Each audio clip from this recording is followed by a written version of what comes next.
Hi, everyone. Welcome back to the kingdom. If you're new here, welcome.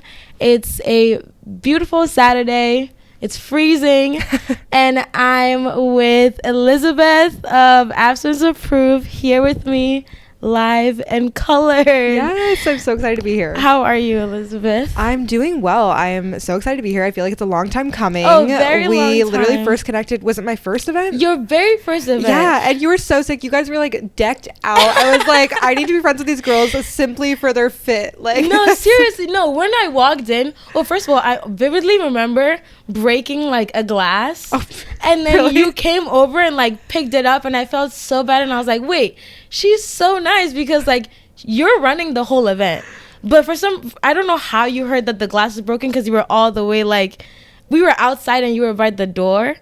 And I broke the glass and everybody was looking and like nobody knew what to do. And you just came right over and like started picking it up. And I was like, yeah. Oh, and I was blacked out that whole night. I have no idea what happened. But how was that? How did you feel for you that moment? Yeah, I mean, the first night, I think I had no idea what to expect. Yeah. My first fear was that no one was going to show up. Oh It was going to be like gosh. me and my mom who had flown in. I was like, this is so embarrassing. Yeah. And then like a couple days before the event, tickets just started flying. And I was like, what's happening? Then I had TikTok go viral. So like people had found out. And so it was like, just like hundreds, like literally so many tickets going. Yeah. And so then it was like, oh wait, I have to execute this. Like right. I have to make sure like people have fun. So it was like definitely a whirlwind. And like I said, I don't even remember a lot of that because the adrenaline was so high that whole night. But it was like the kickoff to my now career. Yeah. So it's like so cool to reflect on that. Okay, if you don't know, we probably need to give them a background Yes. of what event we're even talking about. So this was actually, that event was the first time I was hanging out with my friend, and she's the one who brought me into the apartment I'm living in now. So that first hangout was when she even was like, oh, I'm looking for a roommate. So at that time, I didn't even know I was going to be living in New York City. So it's just like crazy how much a lot can change in like a few months. But we were at Absence of Proof, which is a clever name, by the way. I want to ask how you came up with that name. Yeah, so it was me and my mom, and it was like she had visited, and that's when like all of this started, and we started to like trademark, like make sure everything was good, all of that. And I had originally thought of No Proof. I thought that was really cute. No Proof. And then that was trademarked, and I was like, oh God. Was it for non-alcoholic as well? It was. Interesting. Yeah. So I'm glad I checked. But so then I was like, okay, what's a synonym for no? And I literally looked up like synonyms in a thesaurus, and absence came up, and I was like, absence of proof, like that's kind of cool. Like I fuck with that. And I was like, where have I heard that before? And there's this quote, and the quote is, absence of proof is not proof of absence, in like a spiritual sense of like, if you can't prove something, it's still there. And I really resonated with that. Yeah. And so I was like, this is the name, and it wasn't trademarked, and so I like got on that shit really quick. No, it's actually funny because when I heard Absence of Proof, I thought it was a spiritual event. I literally was like, I just connected immediately, and I don't know, maybe I've heard that quote before, but I connected it immediately with God. And was like, oh, absence of proof, huh? There really is no, like sometimes there's no proof. Like you're like totally, and like to have faith and all of that. Yeah, that's cool. That I didn't even know that quote existed, but I also immediately made that like connection, and I think it's great marketing. There's nothing I love more than a good branding. It just does something to my soul. But Absence of Proof is a non-alcoholic pop-up bar or a bar. Just do you call it pop-up? Do you just call it bar? We say pop-up. People get a little like when I say we're a bar, they're like, no, you're not. So, oh my gosh. So I'm just like, we're pop-up. We travel. We take over different spaces. Yeah. Yeah. So it was was it August 5th?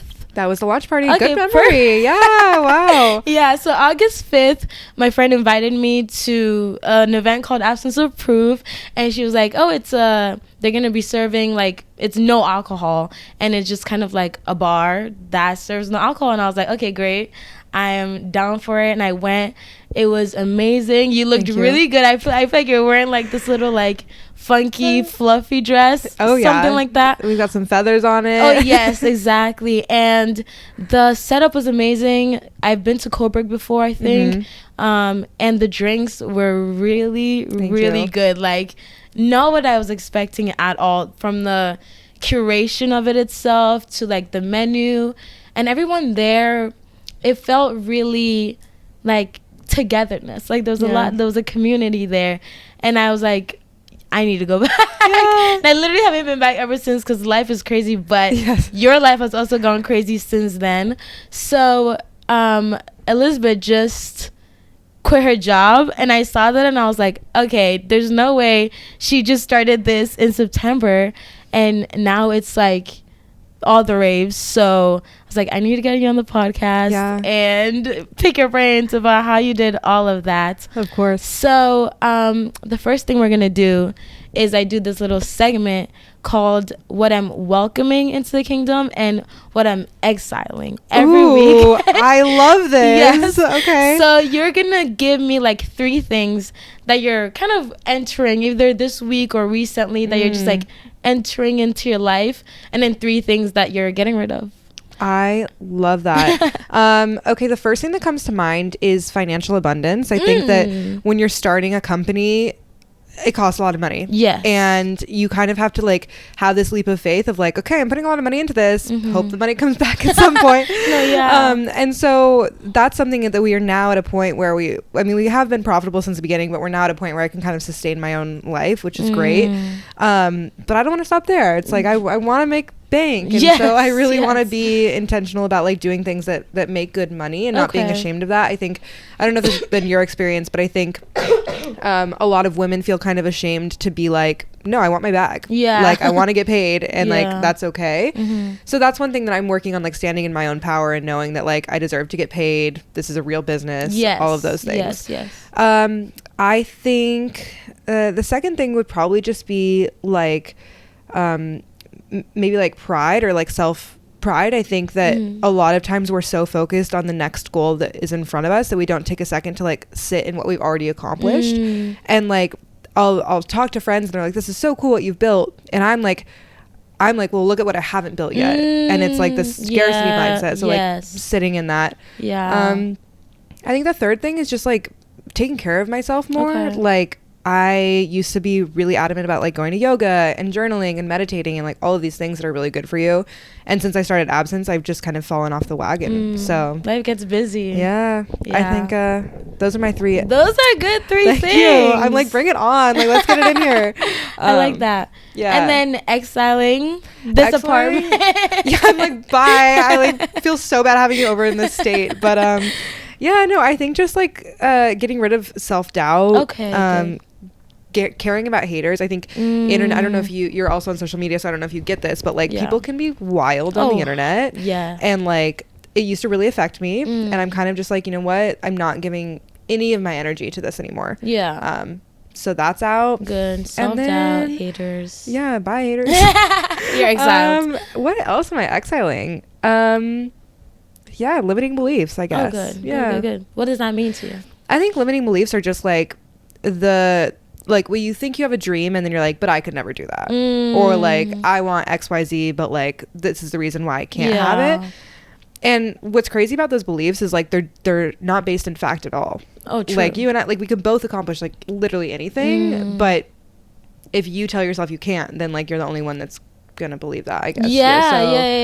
So those are really, those are really good things, and like I feel like I could just dive into each one of them. But I strongly agree with the limiting beliefs and self-doubt, because I feel like we don't understand how much power we have and that we're put on this earth, right? Because I believe the earth was just made out of nothing. And I think that if we were just boom out of nothing, that means we have the ability to also boom make things out of nothing and like create the world that we want to live in.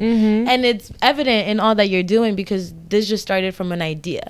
I think that's what's been so crazy is like realizing that every single big thing in our society or amazing idea came from literally someone's brain. Like it's crazy. And the same can be true of like, you know, your brain, my brain, all of it. And like the process of going from like 0 to 1, I think is just so incredibly empowering and exciting. And like I feel like I'm now like addicted to building. Like I'm like, I need to just like build all these things and create all of these things. And knowing that you have the power. Yeah, no, I'm like, we're replacing alcohol with like, with building companies. Yeah. That's the goal. That's amazing. Okay, well, thank you for that. That was a really fun segment. I like sharing that. That's awesome. And so I want to talk about absence, of course, but I also kind of want to get to know you, because I feel like it takes a lot for even... Okay, a lot of people have ideas. A lot of people have things that they wish that they could do, but it takes a lot to have it in you. And like, I think having an idea and birthing it and seeing it come to life is insane. It's like it takes mind, soul, spirit. It takes everything. So you have to have curated something in you for that to become a possibility, that you were able to just be like, this is what I'm doing, and make it come to life. Yeah. So I kind of want to know your background. You came from Seattle 2 years ago, actually, guys. I just realized that, I just learned that she's been in New York City for 2 years, which is, I don't, that's crazy to me. But yeah, how was your growing up until the decision to move to New York City? How did that take place? Yeah, so I grew up in Seattle, born and raised. I went to all-girls school through middle school, and then I actually went to boarding school in high school in Wisconsin. Interesting. And that had a big impact on who I was, and I would say it was a really, honestly, overall negative experience for me, unfortunately. I was too young. I was 13, and then you're just like sent off from your parents. You don't know like what's going on.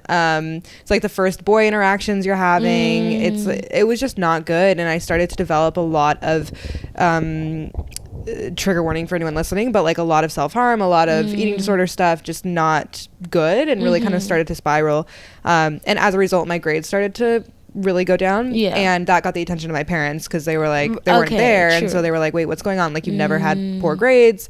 So I ended up coming home, and that's really when I thought my partying started. Was I was like dealing with all this stuff that I hadn't dealt with from my childhood. You know, you just, I don't know, I was like obsessed with being cool at that time, and I felt like the cool kids were partying, so that's what I was doing. And that was like a really rough few years for me. I was just kind of, I refer to it as a mess. I think that's probably not a nice way to talk about my childhood self, but sometimes I was a mess, you know. You go through it. So I think I was 18 or 19. I was looking at my life and I was like, enough is enough. This is not who I want to be. My life outcomes are not where I want to be. And so I decided to just completely remove the things in my life that I knew were not good for me. Alcohol was a huge part of that, drugs and alcohol both.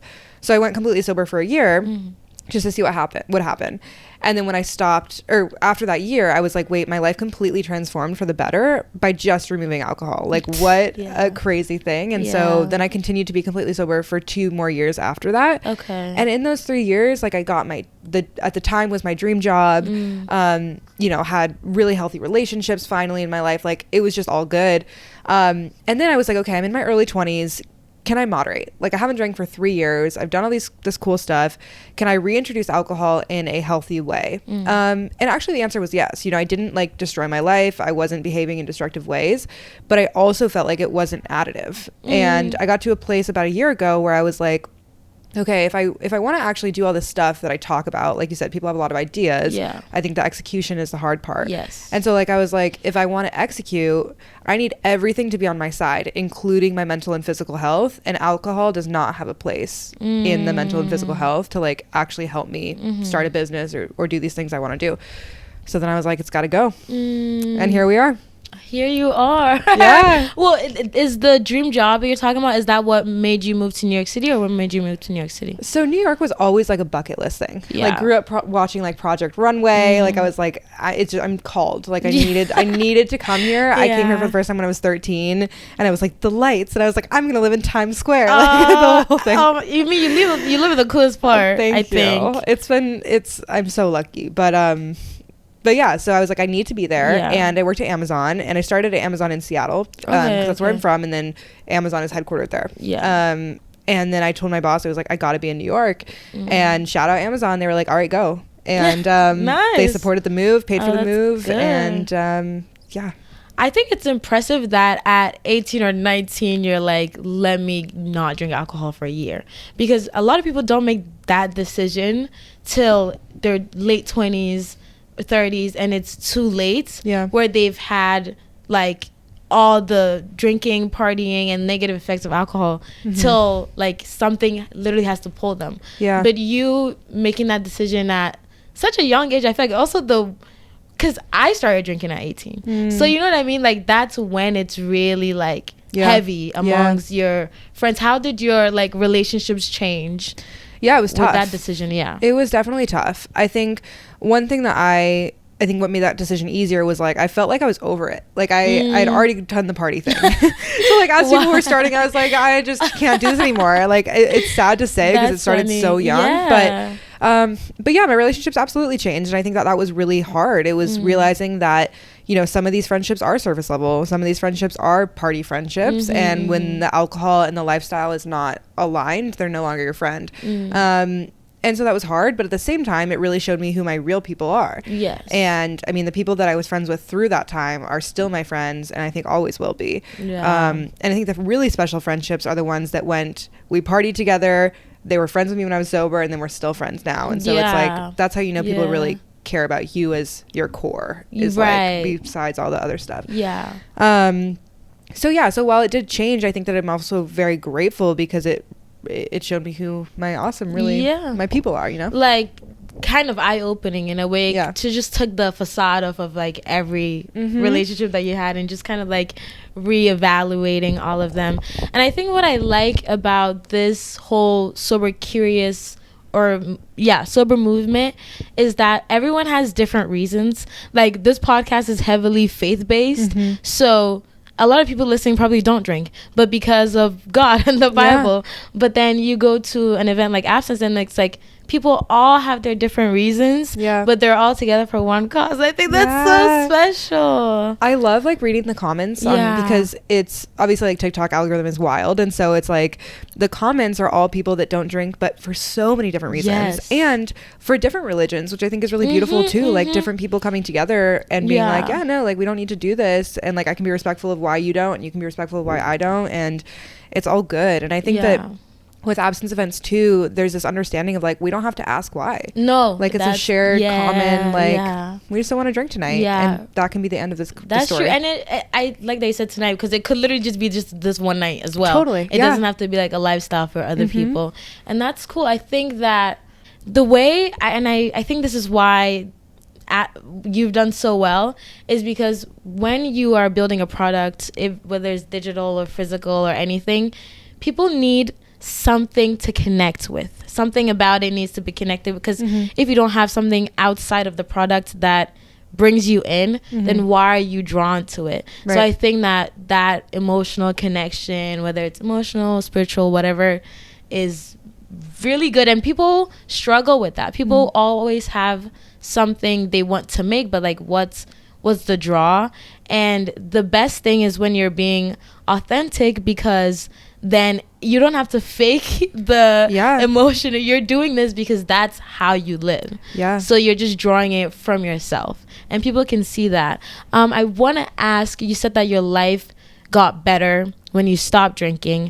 What about your life? Like what habits did you see changing? What routines? Like maybe thought process? Totally. I think the first time around when I was like 18, 19, it was like making me actually reflect on the things that I needed to work on in a sober state. Because I think when you're unhappy, it's very easy to go to drugs and alcohol to like postpone the dealing with the unhappy. And being sober was like, okay, you can either deal with this or just be upset forever. And so it forced me to like do the self-reflection that was necessary, which is not very comfortable oftentimes. But yeah, so it was really important. That was when I got my yoga teacher certification, which is really important in my life for a long time. I started my first YouTube channel, so shout out. Yes. I need to subscribe. Oh God, no. I cleaned the internet of that. It is so embarrassing. So I was vegan, which I still believe that veganism is amazing, and I need to incorporate more of it into my life. But I was like an aggressive vegan.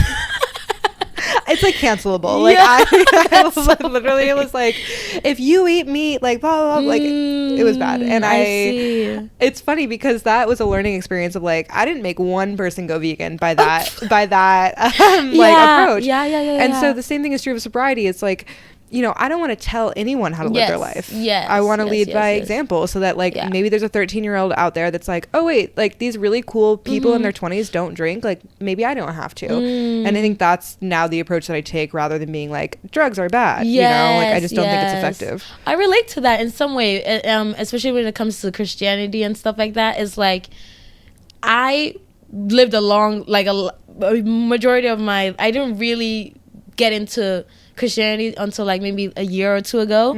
But nobody that was like, you shouldn't wear this and you shouldn't do this and blah blah, you're going to hell. Nobody made an impact on me that way. No. So just like living your life, and then like people seeing that, being an example of like what others want to see, that brings more people into whatever you're trying to convince them to be in. More than like, but I'm sad that the YouTube channel is gone. I would have loved to see that. It was like good training for like all of the social media I have to do now. Stuff. But do you listen to podcasts? So I need to listen to more. Honestly, all of my time is just working. Yeah. But I need to, because I think that it can be such a great knowledge base. And 100%. I think I literally listen to like an episode, like maybe 4 episodes a day, seriously. Wow. Of like different because I just always need something constantly in my ear, that, and like I can't work in silence. Okay. So I'm always like having to listen to something in my ear. But I asked you that because I know that you have a couple podcasts episodes recently with other podcast hosts, and so I listened to the most recent one, but when I typed in your name, you have like 7 podcast episodes, and I was like, how am I gonna ask an original question? Oh my god, no, you're killing it. No one's ever asked me what belongs in my kingdom. True. Like, that's amazing. That's good. But I was like, I was like, okay, maybe she really loves podcasts, or people just be like hitting you up and being like, let's have a podcast episode about it. I think it's just people hitting me up, people that I've gotten connected with through absence. And for me, my biggest thing with absence is like, I want to make people aware of it. That's like my biggest thing. If someone is listening to your podcast who's never heard of me, and they're like, oh wait, this is actually kind of sick, right? And that's amazing. And there's probably a lot of people in New York City listening to that are like, I want to go to this, man. And you should go, because the drinks are so good. Thank you. The drinks are so good. I think I had a spicy margarita. It kills it. Yeah. It was. Do you still do those? Oh yeah. Okay, good. That one's never left the menu, because people are like, they come for it. Yes. Yeah. And I think a Negroni I had, but those were very good. And you're thinking like, how do you make but they taste just like alcohol without the alcohol. I literally had people be like, are you sure? No, serious. That's how I felt. Yeah. So I'm like, this tastes just like a spicy marg without it. Okay, I want to know what your morning routine is like. Ooh, good one. Is this my idealized morning routine? No, I know you have those days. Or my shitty morning routine. Either or. So lately, do you know Cafe Lyria? You would love it. So it's a really cute spot in NoHo, and the aesthetics are beautiful. Like you should literally go there as soon as possible. Bring your boyfriend. Like art people love it. Like it's really cool. I'll pull up. Their coffee's amazing, and I just have been really loving getting out of the house in the morning and just going and sitting there and like starting my day with coffee and like silence, and that's been amazing. Also journaling. So I'm very big into. Are you into manifestation at all? Yes, like in the form of prayer, but it's kind of the same thing where you're just saying something and like you just know it'll come. Yes, exactly. So it's very similar. I think there's a lot. This is a whole other side, but there's a lot of overlap in different spiritual practices. 100%. Just different names. So yeah. So I'm a big believer in like the process of scripting, where you write out exactly how you want your day to go, and bringing that into your life. I've never heard of that. Oh, it is very effective. It's like, because even if it doesn't go like that, you are prepared and you're thinking through each step of your day. So like I go into detail of like the pitches that I'm having or the meetings that I'm having, and I'm saying like, these are the questions I'm going to ask. This is how they're going to respond. And like it's basically practice. Okay. And professional athletes do this a lot with races. Like they will visualize and go through every step of the race before they do it, because it's mentally preparing their body to do it. To go, yeah. So I really like starting the day with that, and then starting with gratitude as well. I think really sets the tone. Beautiful. And then I head to Soho House and grind. I'm like, and then you're there all hours of the day. Oh, dude, it's so bad. They make you turn your laptops off at 6, and I'm like, you guys, oh, really? Work is not done at 6. You just move, you just relocate. I go home. Yeah, that's funny. Yeah. Okay, well, that's nice. I also like to do a lot of journaling. There's this thing that I heard from like this sermon I was listening to, and it kind of goes along with scripting, where he said that everything that happens is built in your head first and then out. So everything is built twice. Yeah. If I want to go to the gym, I'm thinking I'm going to go to the gym before I go to the gym. So it's the same way with literally anything. Yeah. But I've never thought of like actually writing down how I want my day to go. I think I'm going to start doing that. Yeah. When did you start practicing all these and implementing them into your mornings? Yeah, I think it was when I went sober the first time. Okay. I like got obsessed with wellness. Like I was like, okay, alcohol's gone, but like we're also getting the healthiest we've ever been. Yeah. So that's when I went vegan. I actually was raw vegan for a while, meaning you don't eat any cooked food, which was wild. That was too far. I did feel amazing energy wise, because all you're eating is like vegetables, fruit, nuts. Like there's no processed anything, so you do feel amazing. Like it's very clean, not sustainable, and like also I value my social life too much. Like I want to go to eat, I want to explore like different cuisines, so it wasn't sustainable. But I digress. So that's when journaling and all of that started happening. And as I had my own health and wellness YouTube channel, I also started following a lot of other health and wellness YouTube channels, and they talked a lot about scripting, manifestation, the power of journaling. Just the power of writing things down, I think, is really really impactful. I 100% agree. When moving to New York City, did you envision starting anything, or were you just moving to kind of live the life that you've wanted and like, you know, climb up corporate? What was your idea for New York? Hell no. I was like, absolutely not. No, I was like, I'm moving to New York to build build everything. And did you know what you were going to build? Oh, okay. And that was, I think, what kind of tied into the having faith part of like, I don't know what I'm meant to do. I know I'm meant to do something really cool, and I feel drawn to the city, so I'm just going to do it. I have a job that pays the bills, and then we'll figure it out. And so when I first moved to the city, I actually was trying to do regular influencing. Okay. Like get like paid average, whatever. Yes. And I built like a little bit of following, but it wasn't my niche. I wasn't that good at it, honestly. I think you're doing good on social media now. Thank you. But it's like I like social media when I'm building a brand rather than building myself. Yourself as the brand. It's hard, Yeah. So that didn't work out, but it was, again, a lot of practice, and I met a lot of really cool people in the city through doing that. And so so that kind of fizzled out. I started focusing more on Amazon. That work started to pick up, and I got a new job at Amazon where I was working a lot. And so then all the side projects kind of like went away. Right. And then it was when I quit drinking again that I was like, I'm bored. Like there's nothing to do in New York if you don't drink.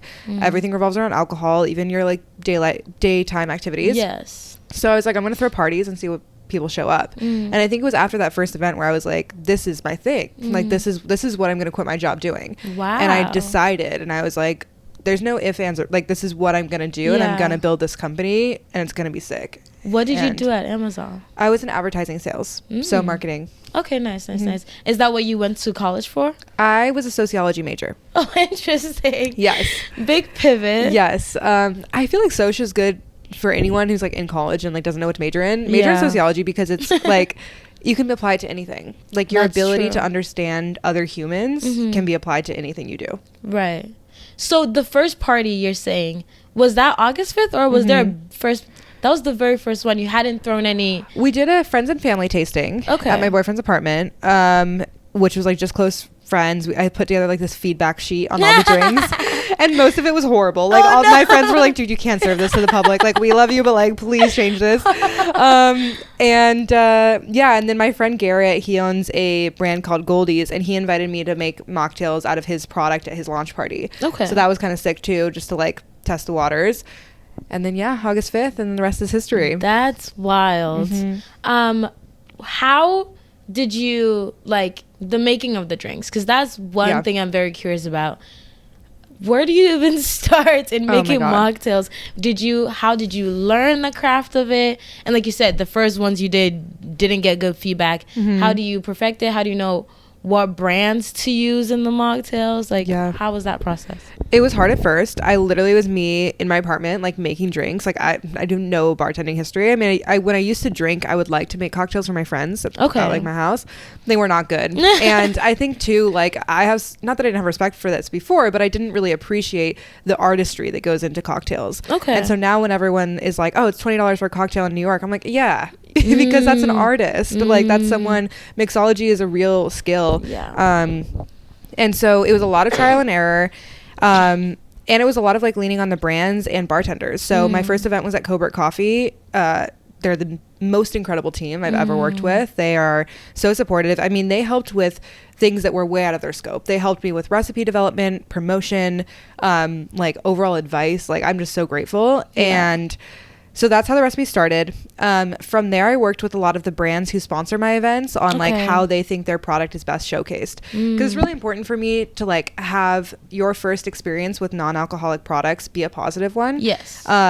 So I want to make sure the products are displayed correctly. I don't want to put like a gin with something that it shouldn't be, and then someone tries it and is like, I don't like this product. Like that's the worst case. So leaning on the brands for their expertise. They made the product. They know what's up. So yeah, I think it's like part me, part my bartenders, and part the brands, and then we just collaborate on the menu. Yeah. Was it a lot of YouTube tutorials or no?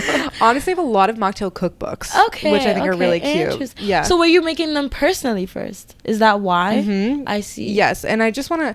I mean, I still have a lot of education to do, honestly, on like the art of the cocktail. My cocktails are still trash, but now I have a team. Yes. And I think too, one thing that I've learned about like running a business is like lean on the people that know. Like don't try to know things that you don't know. Like I will never be like, I don't like numbers. I don't want to do the finances. Hire a CFO. Like as soon as like with mocktails, I'm not a mixologist. Hire somebody who is, you know? Yes. Yeah, that's good. And I think that like that makes you're able to harness the skills that you do have. So you're not stretching yourself too thin because then you're going to get like, oh, maybe I can't do this because this isn't working out. This isn't working out. But like getting the right people to do those areas, that is what keeps it running. Totally. And like it takes a little bit of burden off yourself. How did brands like Ritual Zero Proof and I forgot, there's another one that I saw in the menu book. There's probably a lot. But how did you pitch this to them, and how were they just like on board even before the first one? Yeah. So I have to take an opportunity to shout out Ritual Zero Proof because I mean, non-sponsored. It's one thing. They sponsor me now. but no, I mean like it's one thing to have a good product. It's another thing to have people behind the product that are like the best people you'll ever meet. Right. Like before I even threw my first event, I was making TikToks about it, right? I was like, I'm throwing a non-alcoholic party, whatever, trying to get people to show up. And Tom, who's the national sales director at Ritual, found me on TikTok and was like, what do you need? And he was like, no questions asked. How can I help you? How, like, I know this is a hard endeavor. Let me help you. So we hopped on a call and he was like, you're going to be huge. Like, he was like, as soon as I was like, I just reflect on that conversation because I was like, at the time I didn't know that. But he knew that. And I was like, I'm just throwing a party. And he was like, no, like, you're quitting your job. Wow. Like, you're like, and it was so cool to have someone that I just bet have that level of faith in me. Yes. And I would not be here without Ritual Zero Proof. And so it's like so funny to have like that type of loyalty to a brand because I'm like, at the end of the day, they're a brand, but it's a brand made of amazing people. And then from them, I mean, Courtney runs their social media. She's a genius. Ahmed, like the whole team is amazing. And so so they had reached out to me, and then we just established like a very regular cadence. I mean, I just text them and I'm like, hey, like, here's what we've got going on. Do you want to be involved? How can I make sure the product is like front and center, people love it, whatever. And I think it's been a really effective partnership for both of us. Like I get to serve awesome cocktails. They get to make sure that new customers are trying their product. So it works out. Yeah, it's symbiotic relationship. Exactly. Yes. It's very important to have people that like see your potential, see you, because sometimes we don't even see it in ourselves. And like sometimes you need people to reflect. Yeah. Kind of like, you know, things that you don't see yourself, because that's what keeps you going. That's what boosted your brand, and that's what like gives us the fire, like motivation, like, okay, maybe I can do this. Totally. Like, in the grand scheme of things, I think quitting your job is the sickest thing to do. It's very scary. It's very scary. How was the decision leading up to it? And also there was probably a lot of logistics, you know what I mean? You have to look at where you are and where you're going, and can I even do this full time? Yeah. What was the defining point? It was probably, you know, maybe you just looked at your finances and were like, oh, I can do this. But what was the defining moment? And also, were there any fears that you had? And also, are there fears you still have? Yes. When it comes to doing this full time? Oh my gosh, of course. Yeah. Every day. I think it got to a point. So I was doing both for 6 months. Okay. Maybe almost 7. And I got to a point where I was like, I have not seen my friends in months. I have not gone to yoga in months. Like, it was, you're waking up, you're doing absence from like 7 to 9. You're doing Amazon from 9 to 5 or 6. 6 to 11 is absence. And then all weekend is absence. And I'm like, I'm killing myself. Like, I'm literally like, my mental health was so bad. And I was like, I'm doing this thing that I know I love, but like, why am I not happy? Like, why am I so miserable? And it's like, because you're working yourself into the ground. Like, and so it got to a place where I started to get so many inbound opportunities for absence of proof. Like, so many people reaching out and being like, can you do my wedding? Can you do this? Can you do this? And I had to say no. And I was like, I don't want to say no to money doing the thing I love to say yes to money doing something that I don't love. And that was a tipping point of, I was like, I'm just going to take the leap. And so I've been full-time now for 2 months, or 2 weeks rather. 2 weeks. Amazing. And in that 2 weeks, I've done more than I did in 6 months. That's crazy. You will, and like, whenever people say they're going to quit your job, like, you will catch yourself. You're not going to let yourself not have any money. Right. You're like, wait, there's always money to be made. Yes. And obviously be smart and all of that. But if you feel like you've got something, go for it. Yeah. And I think that exactly what you said, when you kind of don't have that crutch, because when I was like putting my 2 weeks in, I'm like, I'm literally taking my safety blanket away. Yeah. And like, when you are in that position, you have no choice but to grind. Yeah. Because you're like, okay, I actually don't have any freaking rent. Yeah, no, seriously, in New York City, I will get evicted. So like, so you just have to, it's kind of go when you make that decision. And are there any fears you still have now, or are you kind of just like, is the future, is like, you're like certain, you know what I mean? I think I'm gaining the confidence that like, I'm gonna rock this. Like, I have my plan, and I think when you have a plan and all there's left to do is execute, it's a very I mean, there's still a ton of risk, and who knows if the plan will go according to plan. But there's a sense of security of like, no, I know myself. I know how hard I work. I know what I'm capable of. So let's do this. You know, like, I don't know. It's this like, have faith of like, this is gonna work. And I have fears, of course, but I do not spend time on those fears. They come good. And then I'm like, you can see yourself out, because I got work to do. And you have no place here. No, that's good. And I think that you kind of will know, and people like will say maybe the universe, I would say God, but you will know if you're on the right path, because everything flows. There's no resistance. You're not forcing anything to happen. Like you're saying, all these inbound opportunities, like, duh, what else would I be doing, you know? That like, this is what I meant to do, and you get the signs, like, this is all in alignment with who you are, and passion, purpose, and all of that stuff. And you mentioned that you were doing absence and also your full-time job. I'm very curious, what does doing absence from 7 to 9 and then 5 to 9 or 5 to evening, what does doing absence look like? What are you doing? So for the first 7 months, it was just me, everything. So when you think of events, like when I first was like, I'm gonna throw a party, it's like, cool, I'm gonna rent a venue and people are gonna show up. But there's so much more that goes into it, from the, like, you know how important marketing is. Like, people are not going to show up unless you make content and make people show up. Like, I didn't have money for paid advertising or anything like that. So it was all organic social media. So I think that's the best way to do it as well. I think it's the way to build community too. so I mean, you know how long it takes to make a freaking TikTok. Yes, It's like yes. so many hours of social media content, hours of replying to DMs, organization with the venue, financial models, making sure I was profitable, coordinating with the brands, and then the day of event, like setting up, cleaning up, you know, all of it. Yeah. It's just crazy. It sounds like a lot. It's insane. It sounds like I'm very proud. I was very excited to see your post about going full time. Like I literally met her once, and like I take this success personally because I'm like, I was there from the start. But you were. I mean, that's the thing, is like so many people were so congratulatory, and I was amazing, and I was like, but you did this. Like, if people didn't show up, I would not have a business. And so it's like true. It's the definition of like it takes a village to like do this. Is that like every single person that has come to an absence event, I consider like a part of my business, because they're funding my ability to be this full time. Like it's directly correlated. That is very true. Where do you see absence in the future? I don't know if people ask you this, but it might be a loaded question. I think it changes every day, but I try to think like we're focused on 2023 right now. So what I want to do in 2023 is expand and bring absence to as many people as possible. That's the overall theme. I think what that looks like is expanding our pop-ups to other cities. So we've officially announced Los Angeles and Seattle, which I'm very excited about.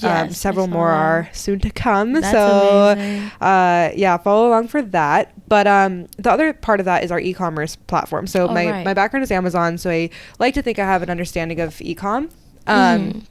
And so we have a non-alcoholic e-commerce platform, and what that means is that we can ship non-alcoholic products to anywhere in the States. So if you live in a small town where absence of proof might not be coming, we can still get you the products that you want. Focusing on that as well, so that you can make them at home. Exactly. Are you going to be flying to Seattle and Los Angeles? Yes. So I got to bring the party. Amazing. Yes, you have to, of course. Yeah, that's cool. Did you just have locations reach out to you from there and was like, come over, or you were just like, this is something I want to do? It was something I wanted to do. I knew that I wanted to expand. I think when you think about the business part of what I'm doing, your scalability is limited toward the size of the venue, right? Like it's not like a product where you can ship to 1 million people a day. And so I was like, okay, cool. Like, how do we scale? How can we 10x the amount of people that we have at an absence of proof event in one night? And what I think is that you can do that by going to other cities. So LA, I think, is an easy option. One, because I lived there and I love the city. And then two, it's a very health and wellness centric culture. Yes, so I think it'll do well. And then Seattle's my hometown. So I was like, gotta bring it home to the fam. Oh, I'm just thinking about how many people from back home that are just gonna be there, and it's like it's so special. It's gonna be emotional a little bit. Oh my gosh. I did a podcast yesterday with a girl who I partied with in my teenage years. And we were like, holy cow, we made it out. Like, it's crazy. And like to see that full circle. And what's emotional about bringing it back to Seattle is that Seattle was where I had my darkest days. And it was, even now, Seattle is a little bit triggering for me because it was like so much bad stuff went down there. Yeah. But to be able to bring something that I built that I feel like is really good back home is really, really special. Yeah. And honestly, very like healing for me. 100%, because you're going to give yourself a new experience, new memories of it. That is amazing, and I'm very happy for you and excited. Okay, 2 more questions. Okay. So I was listening to a podcast that you were on. I don't know which one exactly, but you talked about being able to be able to build what you have built. It takes a lot of like quieting the noise. And I wanted to go into that, and also there's 2 questions to it, because there's something that I learned recently called the resistance, and it's when you have a lot of ideas and a lot of things that the feeling of I am born to do something great. Like, I feel that all the time. You were. Yeah. I feel that all the time. And I'm like, it has to come from somewhere, because not everyone has it. So it's in you. You're born. But sometimes it's just like, what is it? Well, like, where is it going to come from? And I feel like I feel this thing called the resistance a lot. And I talked about it in another episode, because I finally was able to put a name towards it, where you have all these things you want to do, but you cannot bring yourself to do it. Like you feel like stuck or like stopped. And I want to know if there was a point in time where you felt that, and how did you like kind of overcome? I don't know how you work. I don't know if you're just like a go-getter, or have there been times where you had to like force yourself to do this and like overcome like maybe the mental block of like, is this even possible? What even am I doing? Yeah, it's such a good question, and the answer is yes, all the time still. Yeah. There's this concept that I feel like I really resonated with, and I'm blanking on the author, but basically they talk about how everything in life is momentum. Okay. And so whatever path you're on, it's like you're going on the freeway, and even if you take your foot off the pedal, you're still going to keep going that path, and it's going to be really hard for you to route to another path, and the car is going to like freak out. It's a whole thing. Once you're going on that path, you're back to 60 miles an hour. And so I think about that when you're trying to change your life for the better. Of like, for me, I was on this corporate path, that's what I was doing, whatever. I also was on a spending habit, like I was at a corporate job. Like my lifestyle creep was very real. And so that made it harder too, because I was like, I'm not going to have any income if I go full time with this. Like, you know, how does that work? So anyway, when I first started to take the steps to reroute my life, I felt like everything in my life was saying no. Like this resistance concept of like, it was difficult. In October was when things started to take off with absence, but I also wasn't seeing rewards yet. Like I was spending a lot of money, wasn't making a lot of money. You know, posting on social media, didn't have followers, like that space. And I was like, is this worth it? Whatever. And October was when like depression hit. Like my mental health has not been that bad in years. Oh wow. And it was like scary bad. And that, I think, was that that momentum shift of like everything is like, I don't know how to describe it. Everything, like, an object in motion stays in motion. Yes, sort of thing. Exactly. And so it was like everything, my body was like, wait, what are you doing? Like, stop doing this. This is freaking us out. And also you want to keep yourself safe. And so when you start to do something that feels unsafe or new, everything is going to be like, stop doing this. Like, this is not right. And so that was a really, really hard month. And every single day of that month, I had to force myself to get up and do it.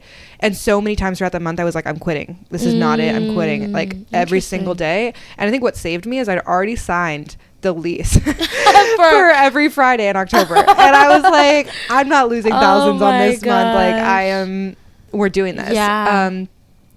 And thank goodness that was a blessing. That's such a blessing. But yes, and I think that now as I start to expand into other cities, there are similar feelings where I'm like, oh, this is scary. Like, I don't know. And that feeling of like just forcing yourself to show up and doing it when you don't feel like doing it is really important. And then you will get back to that 60 miles an hour. Like now I'm like, oh, this is my job. Like, I love this. We're going everywhere. Like, thank you for sharing that, seriously, because I feel like we hear about so many self-made people and like people who are really doing awesome things, and you're like, I can't relate to that, because they just have you see them as something other than yourself. Like it's unattainable luck, or they were just born with insane productivity or something. So then when we get into moments where it's hard to get out of bed, it's hard to check things off your to-do list, you feel like, okay, maybe I'm not made for this because I'm not able to do anything today. But knowing that like people go through things, like no matter how awesome you think they're doing or whatever achievements that they've accomplished, like everyone goes through things. Oh my God.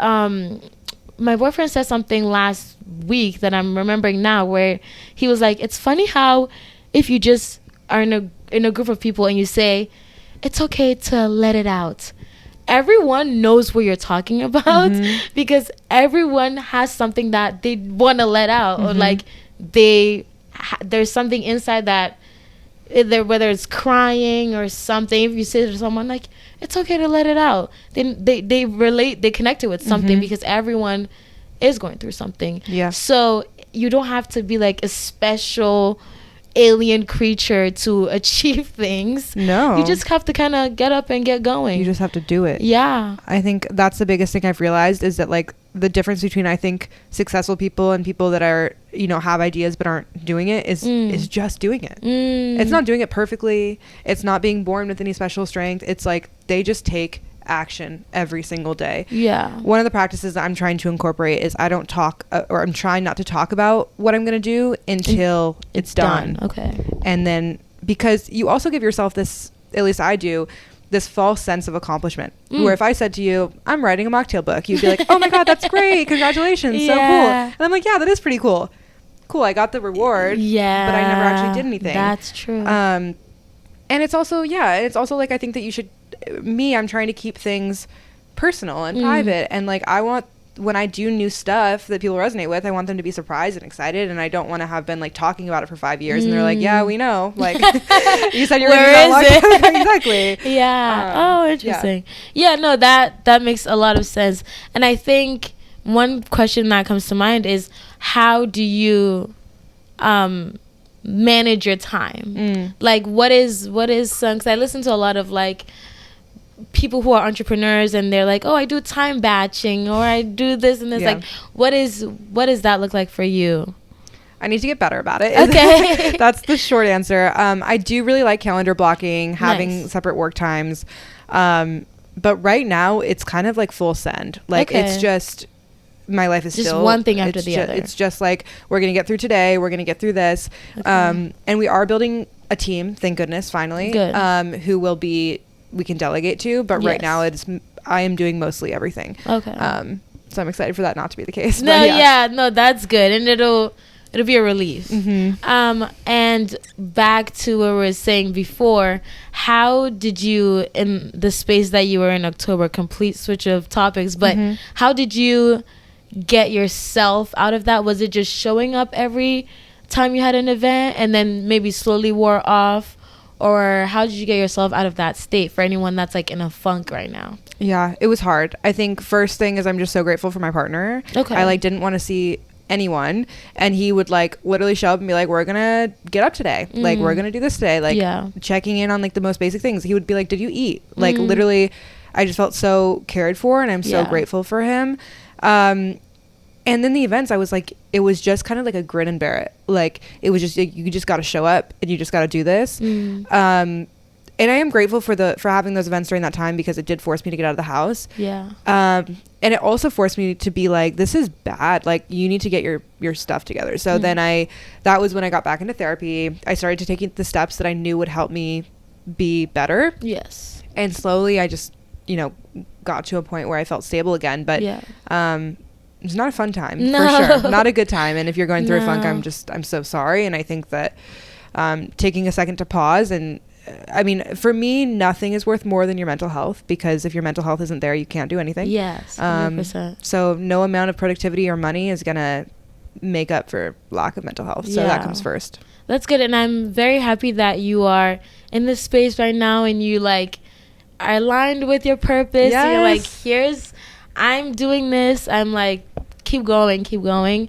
And I'm very excited to see where it's going to go, because it's out of this world. You're so sweet. Thank you. No, seriously. And I think that anyone listening, if you want a fun event, it's at Absence of Proof on Instagram. Heck yeah. My last question would be, what advice do you have for anyone that is trying to make the switch from having a corporate job to just like pursuing their dreams full time? Yeah, I would say make a solid work backwards plan. And what that means is like, how much money do you need to live? And like, get very factual about it, because I think when you're like, I'm going to quit my job, it can feel very abstract and scary. Yes. And it's like, okay, no, how much money do you really need? Look at how much you spent in a month, get very factual about it, and then work backwards from, okay, how can I make that much money doing what I love? And there is always an answer to that, unless what you love is like something super random. But even then, I mean, there's people like my mom's passion is like making Barbie houses. Like, she literally loves making like she like knits doll clothes. It's like really cute. Interesting. But there are people making bank doing that. Yeah. So like, you can monetize what you love. You just need to really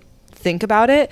And then my boyfriend told me this. He was like, don't quit until you have at least 3 months of making at least half of what you make now. Okay. And that was an interesting calculation, because the half of that was more than I needed to live per month, which is good, with no extras or frills. Yeah. And he was like, and it's also important to demonstrate consistency, because like January, for instance, it's dry Jan. Like, you're going to make money in the alcohol-free space. Yes. But is December, is February. Okay. And yeah, so that's helpful. And just get realistic, because I think when you get realistic, you can actually make a to-do list and just do it. Yeah, that's good advice. What does your boyfriend do? He's in finance. Okay, I was like, that sounds like a finance. He's like so practical. He's like, I mean, he would have preferred if I stayed at both forever. And I'm like, this is not. He's just so risk averse. And like, yes. You need those people in your life too. Yeah. Because otherwise it'd be like, I'm quitting and sending it. All your creative friends would be like, do it with no plan whatsoever. But sometimes you have to. Yeah. And I think now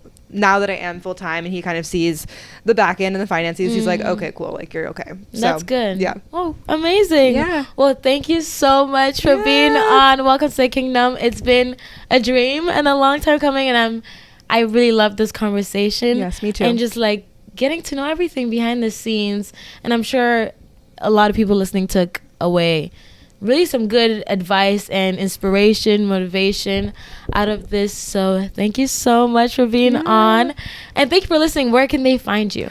Yeah, so Absence of Proof on Instagram is where we're at. We're on TikTok, but I don't post super often. I need to be better about that. And then absenceofproof.com or .shop is where you can buy all of the awesome stuff we sell.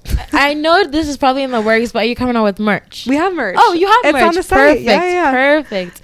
Okay, absenceofproof.com. Thank you so much for listening, and I will see you in my next episode. Thanks for having me. Thank you. Bye-bye.